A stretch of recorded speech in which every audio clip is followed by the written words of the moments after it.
أعوذ بالله من الشيطان الرجيم بسم الله الرحمن الرحيم الحمد لله رب العالمين وبه نستعين وهو المعين وصلى الله على محمد وآل محمد اللهم صل على محمد وآل محمد. Donc, bienvenue à vous toutes et à vous tous pour cette deuxième session de l'atelier de réflexion coranique de 2018. Alors, on va commencer donc par la lecture de la seconde page de la sourate Ibrahim.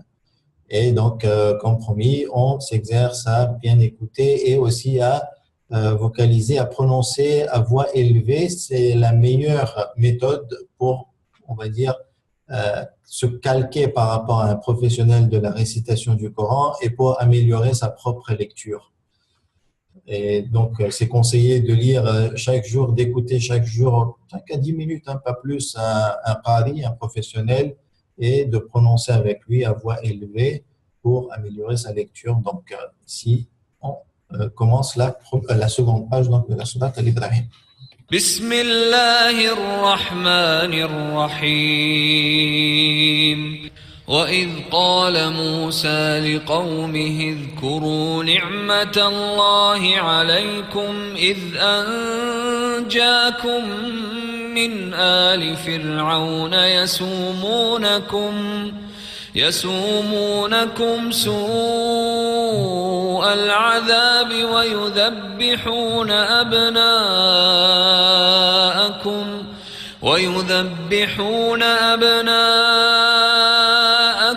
ويستحيون نساءكم وفي ذلكم بلاء من ربكم عظيم وإذ تأذن ربكم لئن شكرتم لأزيدنكم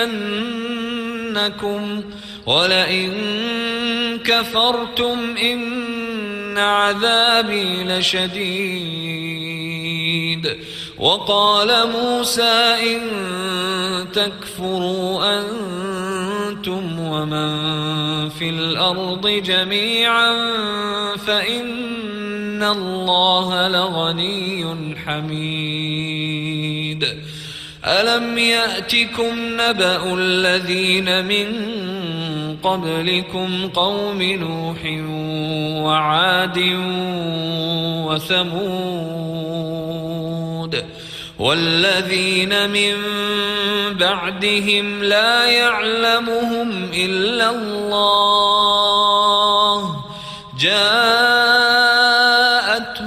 رسلهم بالبينات فردوا أيديهم في أفواههم وقالوا إنا كفرنا بما أرسلتم به وإنا لفي شك مما تدعوننا إليه مريب قالت رسلهم أفي الله شك فاطر السماوات والأرض يدعوكم ليغفر لكم من ذنوبكم ويؤخركم إلى أجل مسمى قالوا إن أنتم إلا بشر مثلنا تريدون أن تصدونا عما كان يعبد آباؤنا فأتونا بسلطان مبين صدق الله العلي العظيم.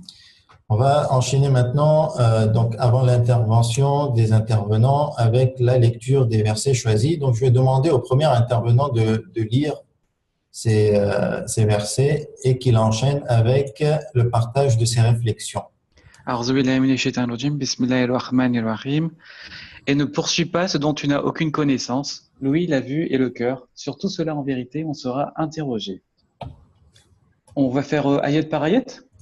Non, C'était- je te laisse lire les trois versets. Ensuite, je laisse organiser ta présentation, hein. C'est à toi de présenter comme tu souhaites. D'accord, très bien. Euh, et il y a pareillement des couleurs différentes parmi les hommes, les animaux et les bestiaux. Parmi ses serviteurs, seuls les savants craignent Allah. Allah est certes puissant et donateur, et pardonneur. Et troisième verset, sourate 58, verset 11. Ô vous qui avez cru, quand on vous dit faites place aux autres dans les assemblées, alors faites place. Allah vous ménagera une place au paradis, et quand on vous dit de vous lever, levez-vous. Allah élèvera en degrés ceux d'entre vous qui auront cru et ceux qui auront reçu le savoir. Allah est parfaitement connaisseur de ce que vous faites. Alors, globalement, ces versets, quand on les regarde comme ça, à première vue, ils abordent le sujet de la connaissance, du savoir. Alors, de quel type de savoir, pour qui, pourquoi, comment? C'est ce qu'on va essayer de voir dans les trois versets. Le premier verset, donc, c'est le verset 36 de la Sourate Al-Isra, numéro 17. Ce verset fait partie d'un ensemble de règles dictées par Allah subhanahu wa ta'ala. Quand on regarde les versets précédents et suivants, ce sont des règles. Alors, personnellement, la traduction m'a paru assez difficile. Je suis allé voir dans la traduction d'Abul Qasimi et je l'ai trouvée un peu plus facile pour moi. Alors, la traduction est « Ne suis pas ce dont tu n'as aucun savoir. En vérité, l'oreille, l'œil et le cœur sur tous les hommes, enfin, surtout, l'homme aura à rendre compte. » Alors, à première vue, Allah nous met en garde contre ce que l'on croit, mais qu'on ne sait pas. Alors, certainement, les croyances sans source, les couleuvres qu'on avale à chaque fois un peu partout, et peut-être même contre un culte sans questionnement et sans recherche. Et très certainement, il ne faut pas nous soumettre aveuglément à tout ce qu'on se dit. Pourquoi? Alors Allah le dit dans le verset clairement, on sera interrogé là-dessus. Et essentiellement, on risque des châtiments, des sanctions après la Qiyamah.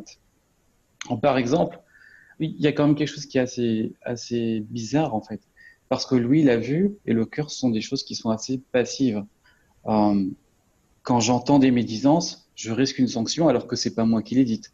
Quand je vois quelque chose de mal, c'est pas moi qui l'a fait cette chose. Et pourtant, je serai quand même interrogé là-dessus. Et pareil pour le cœur, ce que je ressens à l'intérieur, la colère, la jalousie ou quoi que ce soit, des fois, ça vient du prochain, enfin de l'autre. Et pourtant, c'est quand même moi qui serai interrogé là-dessus. On a comme une sorte de solidarité un peu dans le péché. Et en fait, là, en plein mois de Ramzan, moi, ce qui me touche, ce qui me parle, c'est que on est surtout dans un concept de contrôle. Donc, un contrôle de soi, un contrôle de sa nafs surtout. Et surtout avoir un certain recul. Après, ce qu'on peut remarquer aussi sur cette sourate-là, c'est l'ordre. D'abord, là, parle de l'ouïe, ensuite de la vue, et ensuite du cœur. Donc, on a l'impression que l'ouïe est quand même assez prépondérant. Ce qu'on entend, en fait, va directement au fond de nous et nous change, en fait. C'est quand même assez intéressant de constater que là, en fait, met un ordre quand même. Ensuite, pour moi, ce verset, en fait, traite essentiellement du savoir basé sur les idées reçues et sur leurs conséquences, et surtout sur notre passivité. Je ne dois pas prendre tout pour argent comptant, mais je dois surtout, moi aussi, faire mes recherches de mon côté pour affirmer ou pour infirmer ce que l'on me raconte. Et la question qui se pose maintenant, c'est les sources. Ben, effectivement, nous, on a de la chance, puisqu'on a le Coran et on a surtout l'Ahlul Bayt alayhimus salam.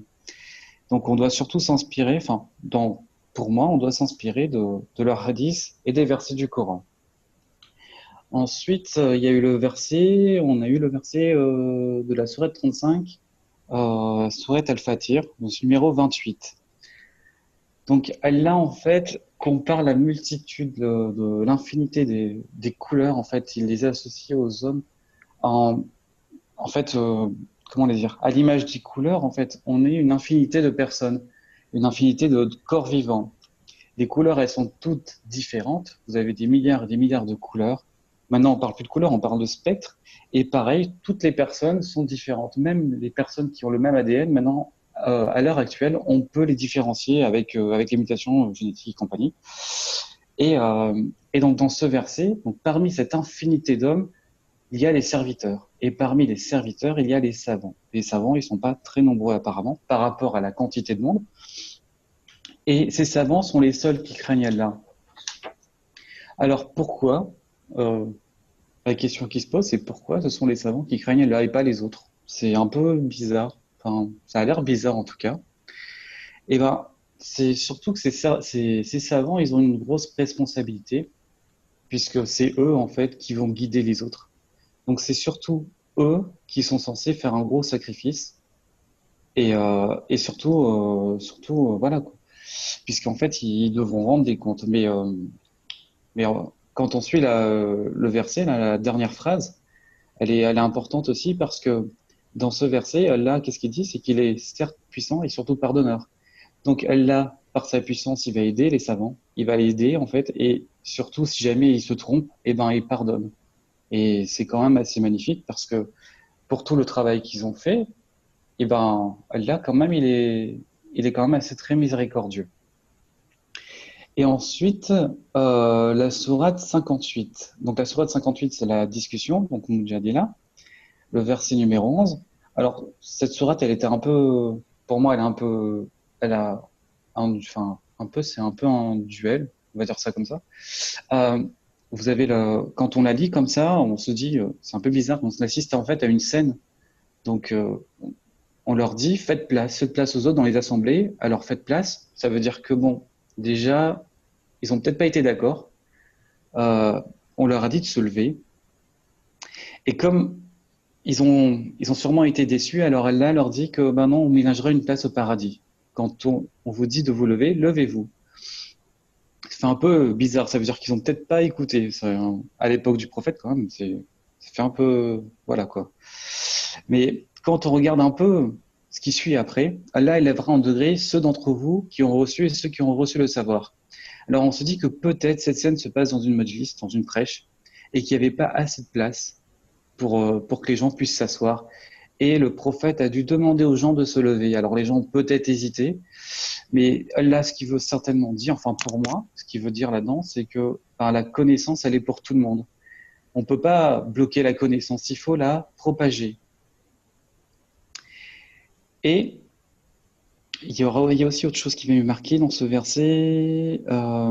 Oui, donc c'est le partage de la connaissance. Alors actuellement, on parle beaucoup de connaissance, de partage de connaissances. D'ailleurs, il y a quelqu'un qui a fait un livre là-dessus, sur l'économie de la connaissance.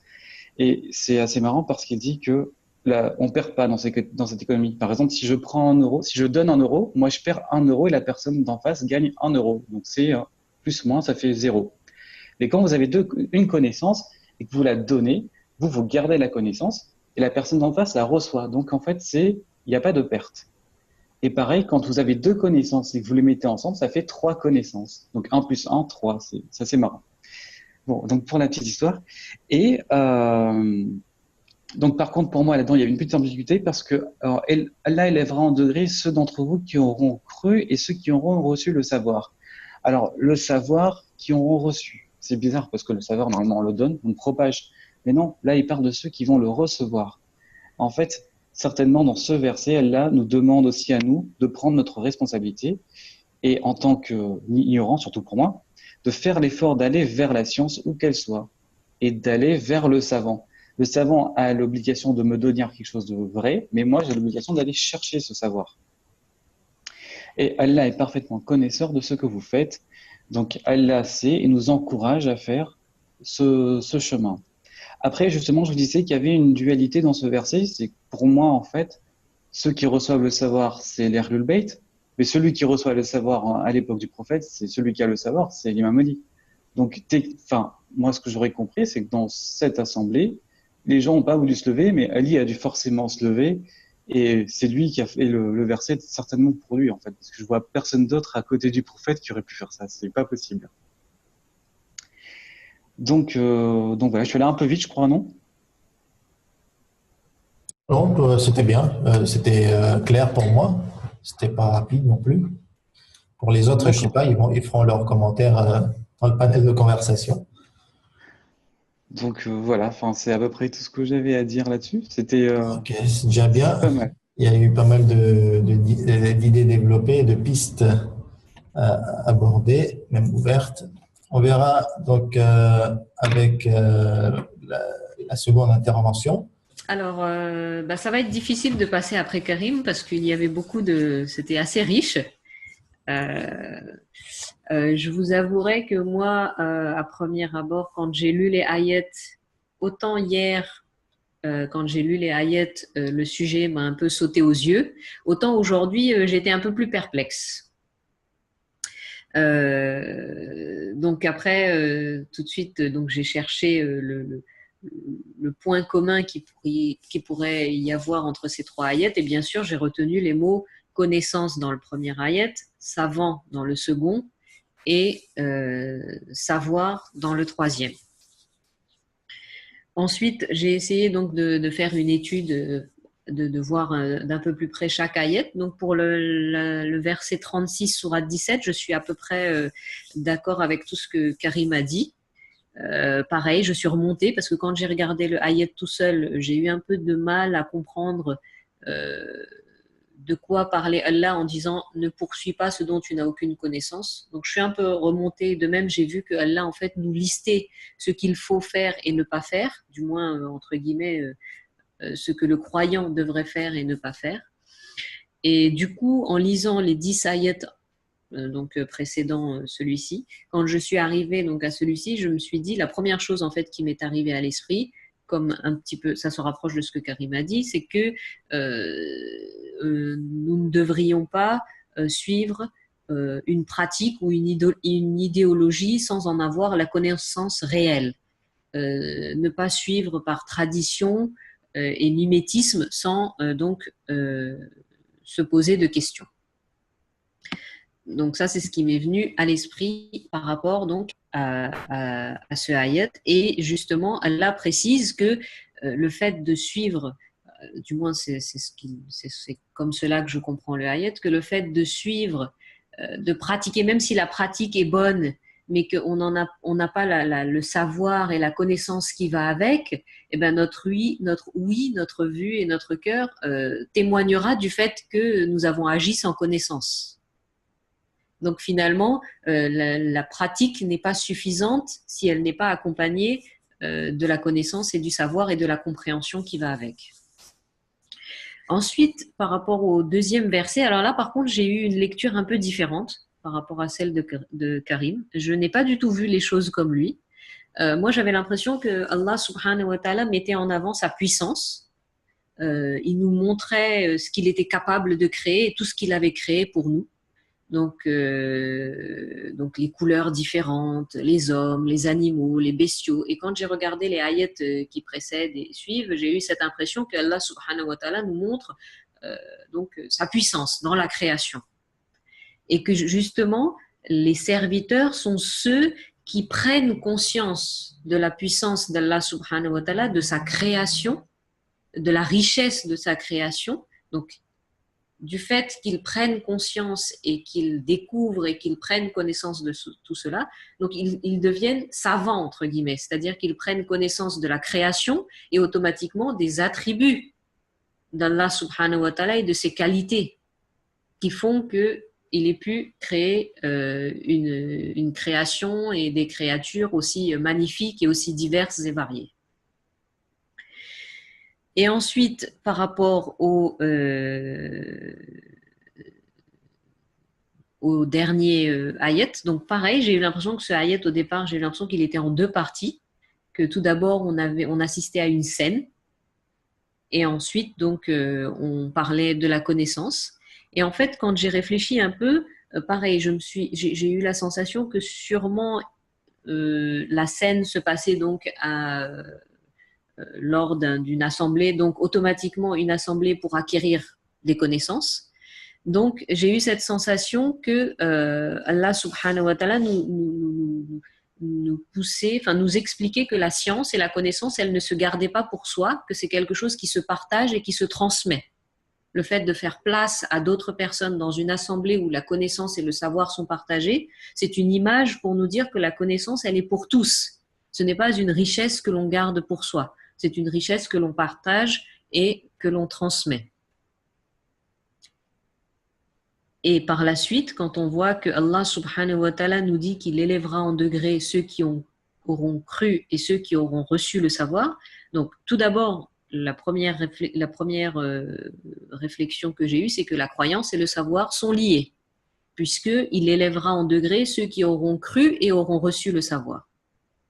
Donc, la croyance et le savoir sont liés, et on a l'impression que plus la croyance est liée au savoir, et plus l'homme, c'est-à-dire plus sa croyance et ses pratiques seront liées au savoir, plus il y aura de savoir dans sa pratique et dans ses croyances, plus il aura un degré élevé au paradis, et plus sa récompense sera conséquente. Comme Karim, le terme recevoir m'a interpellée, je me suis dit, ce n'est pas ceux qui ont le savoir ou ceux qui sont reçu, enfin qui sont allés à la recherche du savoir, mais c'est ceux qui ont reçu le savoir. Donc, ce que je me suis dit, c'est que nous avions en fait un devoir de transmettre le savoir, mais que lorsque l'on reçoit le savoir, on a aussi un devoir et une responsabilité en fait. Donc, la première partie du ayat nous dit que nous devons transmettre le savoir, et dans la deuxième, je comprends que transmettre est un devoir, mais celui qui reçoit, il ne doit pas juste recevoir le savoir et s'arrêter là. Il a un devoir et une responsabilité de l'appliquer lui-même et en retour de le transmettre et de le faire appliquer aux autres, ou du moins de le partager avec les autres. Donc, désolé, c'est un petit peu brouillon, mais honnêtement, ma réflexion a été très brouillon. J'ai eu du mal avec ces 3 ayats. Au départ, ça n'a pas été du tout flagrant et clair pour moi dès le départ. Donc, au final de ces 3 ayats, ce que j'en conclus, c'est que la croyance et la pratique doivent être liées à la compréhension et au savoir, et comme si c'était en fait une condition intrinsèque, sine qua non, pour obtenir la satisfaction d'Allah subhanahu wa ta'ala et sa récompense le jour d'écoute. Donc voilà moi ce que j'ai compris de ces 3 ayats. J'espère que je n'ai pas été trop brouillon et que ça a été quand même assez clair. Non, c'était bien. En tout cas, moi j'ai compris. Il n'y avait pas de souci dans la compréhension et des points soulevés. Donc, il y avait quand même pas mal de points similaires dans les 2 compréhensions entre les 2 intervenants. Donc. Et moi, je vais enchaîner avec ce qui a été partagé par Allama Tabatabai dans Al-Mizan. Je vais d'abord fermer votre micro. Et donc, comme l'année dernière, on avait dit que les intervenants ils partagent librement leurs pensées, leurs réflexions et leur compréhension basées sur le texte des versets partagés. Alors, pas leur interprétation de leur propre, on va dire, poche. Hein. Il faut se baser sur les versets. Bon, ce qui a toujours été bien fait depuis l'année dernière, et aujourd'hui, on voit que c'est la même chose parce qu'il y a un souci d'effort pour bien comprendre le texte. Et d'ailleurs, c'est la méthode des mufassirin. Ils se basent avant tout sur le texte. Et vous avez remarqué hier et aujourd'hui aussi, donc on le rappelle qu'au départ, en général, les exégètes vont d'abord essayer de retrouver le sens étymologique des mots, et des mots qui semblent être les mots-clés du verset. Et parmi les mots-clés du verset 36 sur 17, on trouve le terme taqfu. Wala taqfu ma laysa laka bihi ilm. Et donc, taqfu veut dire suivre les pas, suivre les traces.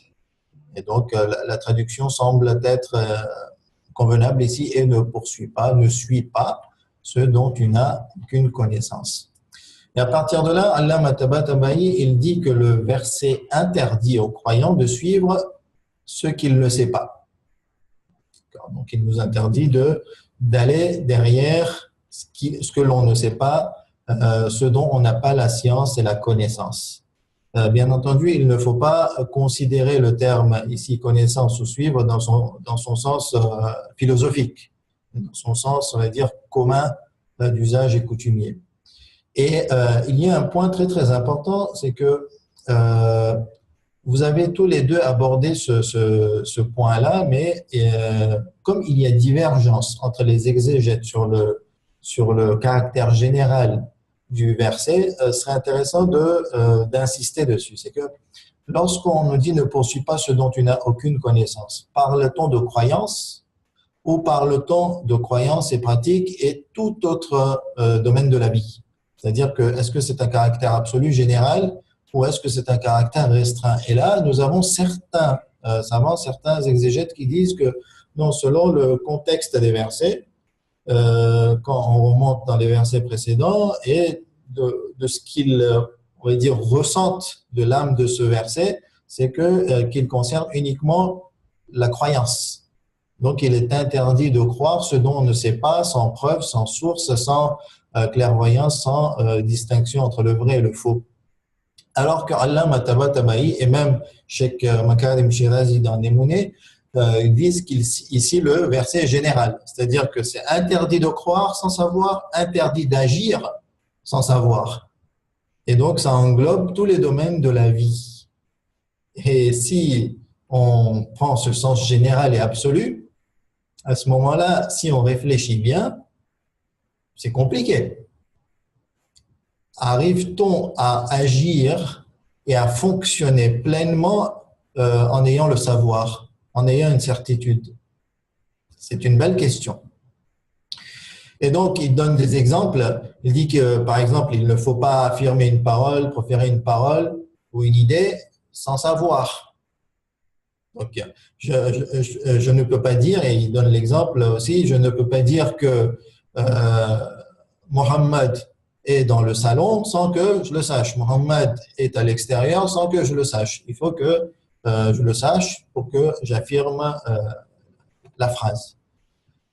Et ça, bien entendu, ça a des conséquences énormes dans la vie parce que ça nous oblige à réfléchir, à bien pondérer toutes nos paroles, tous nos discours et à être, on va dire, très précis. Donc, quand je ne suis pas sûr, je dis que peut-être, et j'emploie, on va dire, des termes qui relativisent mes paroles afin de ne pas tomber en contradiction avec ce que l'on comprend de ce verset. Ne pas agir conformément à une information sans s'assurer de sa véracité. Ça fait aussi partie des enseignements. Donc, il faut que l'ordre qu'on me donne, le précepte qu'on me donne, je m'en assure de sa véracité, qu'il vient, par exemple, d'Allah subhanahu wa ta'ala concernant les lois islamiques, et à partir de là, j'agis en fonction. Donc, si vous avez bien compris, c'est une problématique qui est soulevée dans le fiqh. Les informations, les lois, les codes de loi, les préceptes qui nous sont fournis par la jurisprudence islamique nous donnent-elles la certitude et le savoir afin qu'on agisse conformément à ce qui est demandé dans ce verset. Et on en reviendra dans le prochain slide. Donc, ensuite, Allama Tabatabai, il enchaîne, il dit que le verset, finalement, il n'y a rien d'extraordinairement nouveau dans ce verset. Le verset conforte, renforce les prédispositions instinctives de l'humain. L'homme en lui-même, instinctivement, il est poussé à croire et à agir selon la science, selon la connaissance, selon le savoir. Donc, il n'y a même pas à la base besoin de l'éduquer et de l'ordonner et de le commander et lui dire, bon, il faut que tu agisses selon le savoir, il faut que tu crois selon le savoir, il faut que tu ailles chercher le savoir et tu fonctionnes en fonction de ce savoir. Non, on est prédisposé à aller vers la vérité et à être conforme à la réalité. Et en même temps, l'instinct lui-même nous dissuade, nous éloigne d'aller vers l'ignorance, de poursuivre ce dont on ne sait pas. Et bien entendu, donc on parle de fitra, et bien entendu, la fitra, l'instinct est là, mais s'il y a une mauvaise éducation, s'il y a un mauvais environnement, pardon, à ce moment-là, il peut y avoir des couches de noirceur qui couvrent la fitra, qui couvrent ses prédispositions, qui les atténuent et qui les affaiblit, et automatiquement, on va commencer à fonctionner, on va dire, de façon trouble et caduque. Ensuite, Allama nous donne un détail, il dit que l'homme agit dans la vie de tous les jours de deux façons. puisqu'on vient de le dire, instinctivement, il veut la vérité, il veut être conforme à la vérité, et donc tout ce qui lui est accessible comme vérité, il va à sa recherche. Et là, Allah rajoute concernant les bases dogmatiques, donc c'est-à-dire les bases de la philosophie de la vie d'une personne, instinctivement, il est poussé pour aller les chercher de lui-même et en avoir une certaine certitude, sérénité pour pouvoir croire et fonctionner en fonction de cette croyance. Mais des fois, je dirais même souvent, la vérité, la réalité ne nous est pas accessible ou ne nous sont pas accessibles. À ce moment-là, comment on fait? On n'a pas le temps ou la compétence ou le pouvoir ou les outils pour aller chercher la réalité. À ce moment-là, la société fonctionne comme ça, toute société fonctionne comme ça, tout individu fonctionne comme ça, c'est qu'on se réfère à un savant ou à un spécialiste concernant le domaine recherché. Et Allah donne l'exemple des branches dogmatiques, des détails dogmatiques et des règles et des lois. En dehors des lois où il n'y a pas de doute concernant le jeûne, le hajj, la prière, tout cela est clair dans le message coranique, mais ensuite, concernant tous les détails jurisprudentiels, il faut se référer à un spécialiste tant qu'on n'a pas la science nous-mêmes. Et il donne un exemple, par exemple, si on est dans un chemin, on est perdu, on ne sait pas le chemin, je demande à un guide de me montrer le chemin. Donc, moi, je n'aurai pas la connaissance. Je vais demander à quelqu'un, il va me fournir, on va dire, cette connaissance. Je vais me référer à lui pour trouver ma guidance concernant ce chemin. Ou concernant la guérison d'une maladie, moi, je ne suis pas médecin. Je vais me référer à un médecin et donc, je vais agir en fonction. Mais là, il y a une question qui se pose. Lorsque je me réfère à quelqu'un, un spécialiste, est-ce que je me réfère, on va dire, à la science et au savoir et je fonctionne et je poursuis ce savoir et donc je suis conforme au verset ou non, ce n'est pas suffisant. C'est du taqlid. C'est suivre bêtement quelqu'un. Et c'est là qu'il donne un détail en conclusion, c'est que on a déjà dit que l'instinct humain le pousse à suivre le savoir, c'est-à-dire pousse l'homme à suivre le savoir dans sa vie, mais dans le second cas où on n'arrive pas à recevoir ou à prendre le savoir ou à aller à la recherche de ce savoir, à ce moment-là, c'est vrai que je me réfère à quelqu'un, mais au bout du compte, je me réfère au savoir. C'est pas que X est beau ou X est quelqu'un de ma famille ou X est, par exemple, a un impact psychologique sur moi. C'est pour cela que je vais me référer à lui. Non, non, je me réfère à lui, c'est parce qu'il a du savoir. Donc, au bout du compte, je suis conforme au verset parce que indirectement, c'est selon le savoir que j'agis et je me place ou même je crois concernant les branches dogmatiques. Enfin, le dernier point que j'ai rapporté dans l'Allama Tabatabai, c'est concernant une problématique et ça poursuit ce que on a soulevé tout à l'heure concernant les lois islamiques, le fiqh. Admettons, prenons la loi que celui qui plonge sa tête dans l'eau invalide son jeûne. Cette loi, est-ce que j'ai la certitude qu'elle vient d'Allah subhanahu wa ta'ala? Au-delà du fait qu'il y a divergence sur cela. Donc, en général, les savants se réfèrent à des narrations. Et parmi les narrations, il y a des narrations que moi j'ai traduites comme narration unilatérale. C'est-à-dire qu'il y a un seul rapporteur, une seule chaîne de transmission. C'est-à-dire l'information nous vient d'une seule source. Et cette information qui nous vient d'une seule source me provoque-t-elle la certitude et la sérénité de sa véracité? En général, les savants disent que non, ça nous provoque que la conjecture. Et donc, si je me base sur des narrations unilatérales pour produire des lois islamiques, à ce moment-là, je n'ai pas respecté la règle générale du Coran qui me dit qu'il faut agir, croire et agir selon la science. Et c'est donc interdit par le verset. Et c'est une problématique qui a occupé les savants des principes de la jurisprudence du usul al-fiqh pendant des années, des décennies, des siècles. Et chaque savant a abordé cette question. Et de nos jours encore, ce sujet est traité. Et il y a donc plusieurs courants de pensée, plusieurs même écoles concernant cette question. Et même l'école Akhbari, par exemple, a un point de vue qui est intéressant. Mais bien entendu, je ne souhaite pas développer toute cette problématique, les prises de position, parce que c'est un sujet très, très large.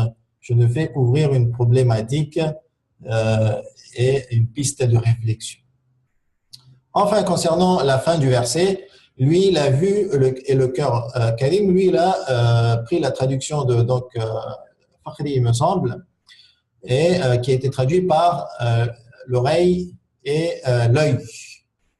Alors que si on est conforme à la traduction arabe, lui et la vue semble être meilleur comme traduction.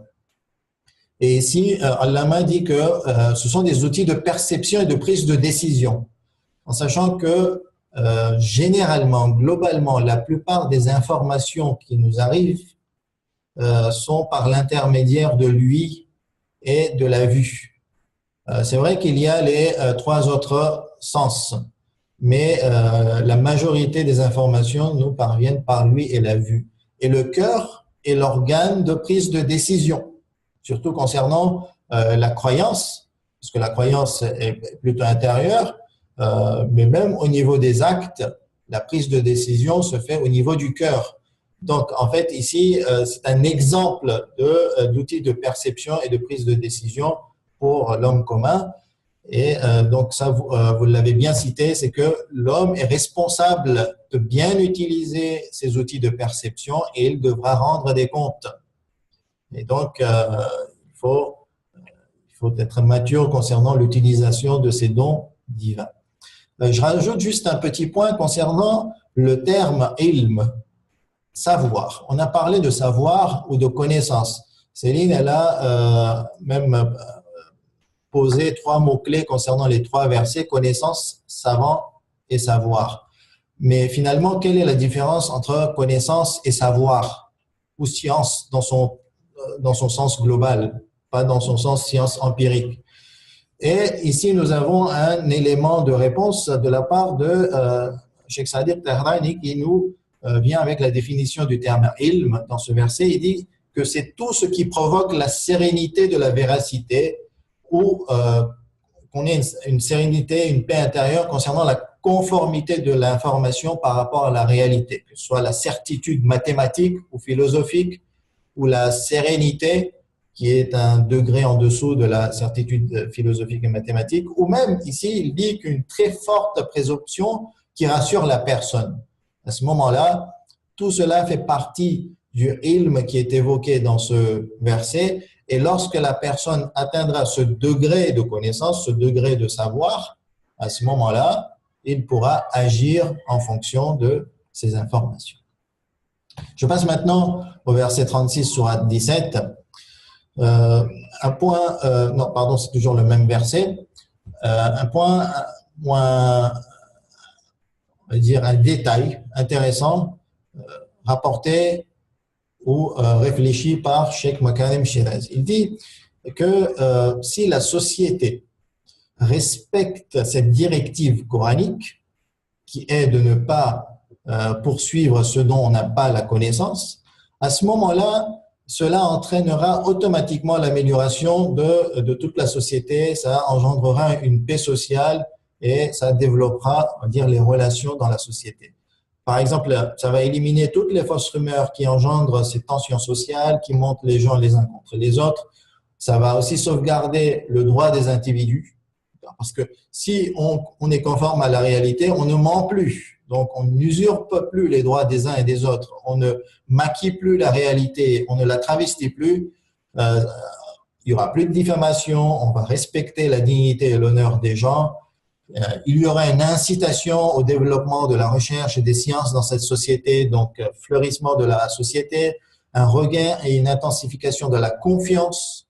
Donc les gens seront solidaires entre eux, il y aura le partage et l'amour dans cette société et cela va développer donc la maturité intellectuelle, la clairvoyance et surtout l'indépendance intellectuelle, c'est-à-dire que chacun, on va dire, verra en lui ce pouvoir de réfléchir de soi-même, de prendre position de soi-même, de ne pas gober tout et n'importe quoi ou les couleuvres, comme l'a dit Karim.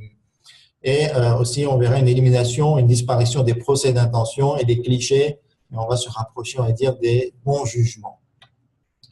Concernant le second verset, dans Al-Mizan, on retrouve quelques points. Il y a juste un point concernant le terme arabe où après, on va dire le verset où Allah subhanahu wa ta'ala nous dit, alors je retrouve le verset, وَمِنَ النَّاسِ وَالدَّوَابِ وَالْأَنْعَامِ مُخْتَلِفٌ أَلْوَانُهُ. Donc parmi les hommes, les animaux, les bestiaux, nous avons des couleurs différentes. Donc ils sont de couleurs différentes.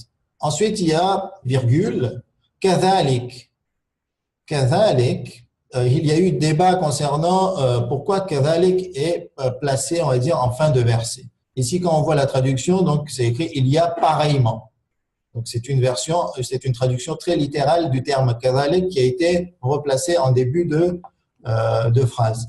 Mais Allama Tabatabai et même Sheikh Makarim Shirazi, ils disent que non, ici كَذَلِكَ, ça veut dire que كَذَلِكَ خَلَقَهُمُ اللَّهُ. C'est ainsi que Dieu les a créés.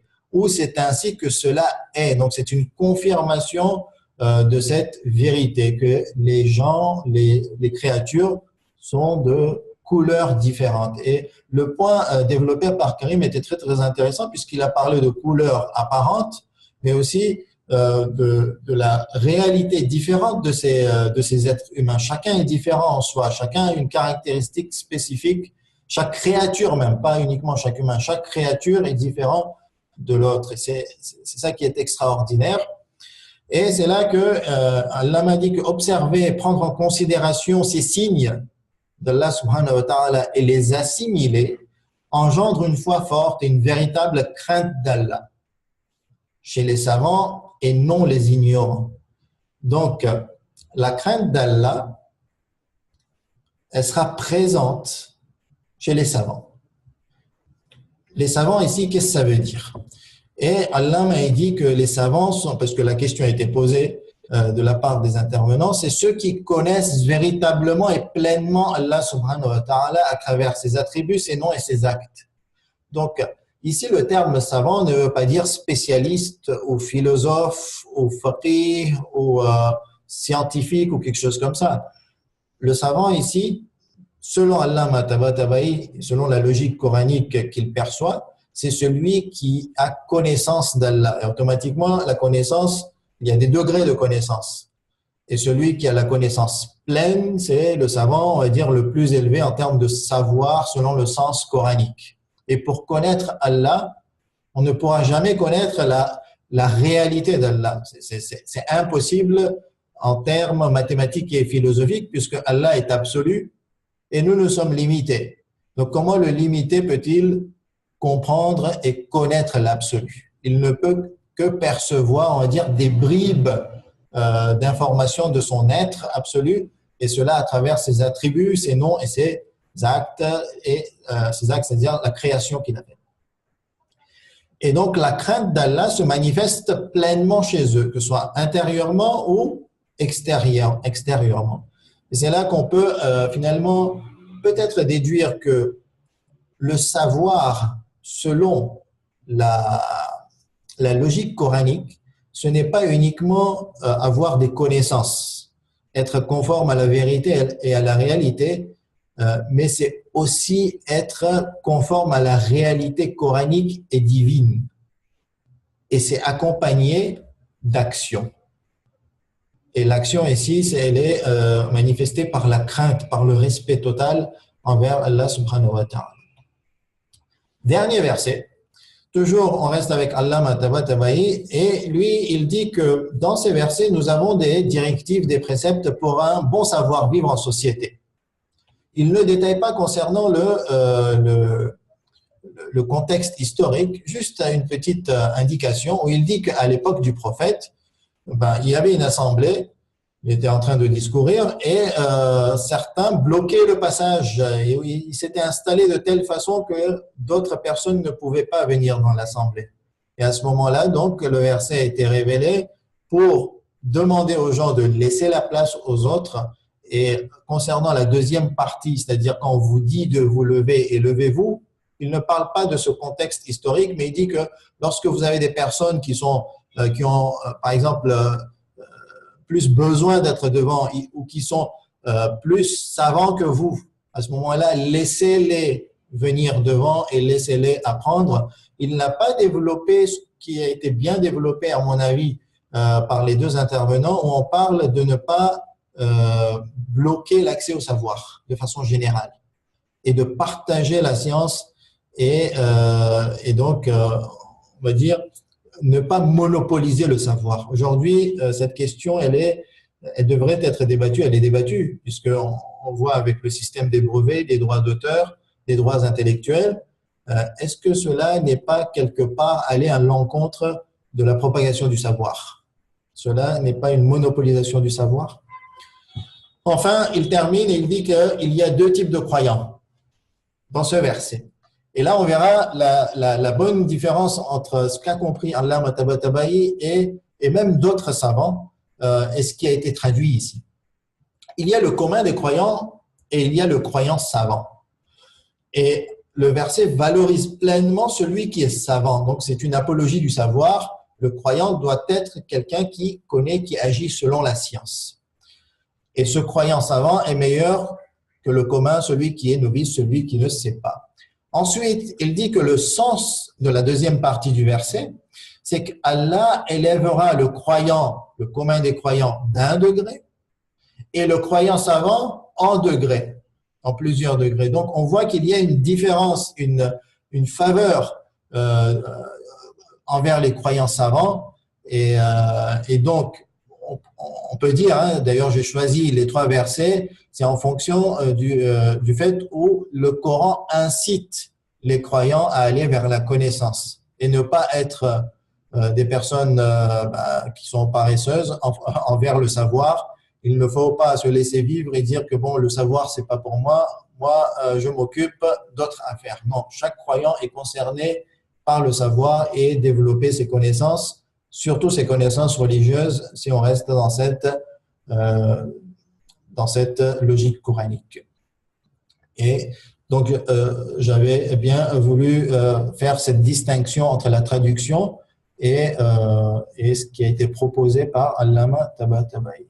Wa sallallahu ala Muhammad wa ali Muhammad, surat al-Fatiha.